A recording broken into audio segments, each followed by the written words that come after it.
Gideon was not feeling exceptionally strong or brave that day as he hid behind the winepress to thresh grain so his family could eat.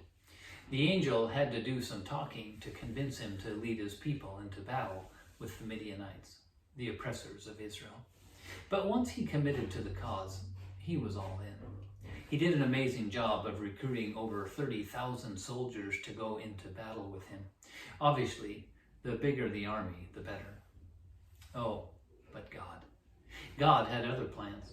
Many of the 30,000, a number that would fill our local college football stadium, were not fully committed, and God gave Gideon the strategies necessary to whittle the number down to a committed, passionate, and workable 300. Yes, that's right.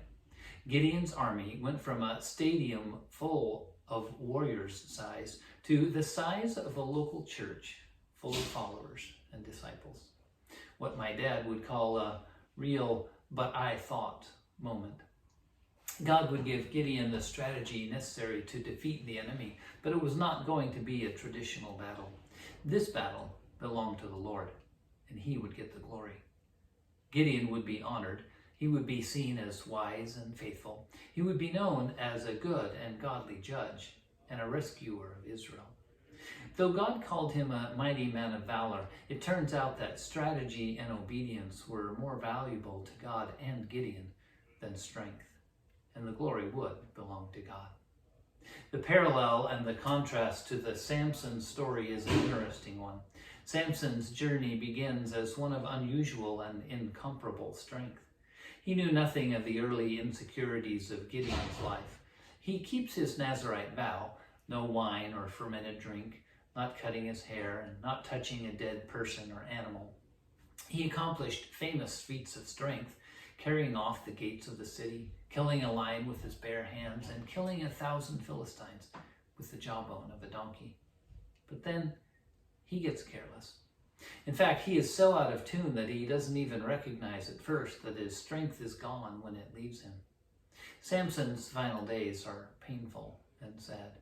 But in the end, his heart is right, his hair grows back, and his strength returns for one final blow to the enemy of Israel. Two Old Testament stories.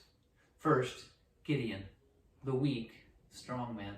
And second, Samson, the strong, weak man. God manages to use them both. George Eliot gets credit for telling us not to judge a book by its cover. The Apostle Paul tells us that when I am weak, then I am strong. He encourages us to believe that God's grace is sufficient, that his power is made perfect in weakness. We tend to think that our faults and failings disqualify us permanently, but the setbacks, the trials, the battles can be the place where we find that the power and presence of God are not dependent on our strengths or our abilities, but rather on our faith and our availability. Heroes of the faith are faithful men and women who answer the call in their daily lives, their everyday circumstances. We aren't called or expected to be perfect, but as we seek to be more like Jesus each day, we can grow and learn from our mistakes and our missteps. To quote my friend Brene, stay awkward, brave, and kind. Don't try to be amazing. Just keep your eyes and ears open and do the next thing set before you. Let it be for the glory of God, and let it be so.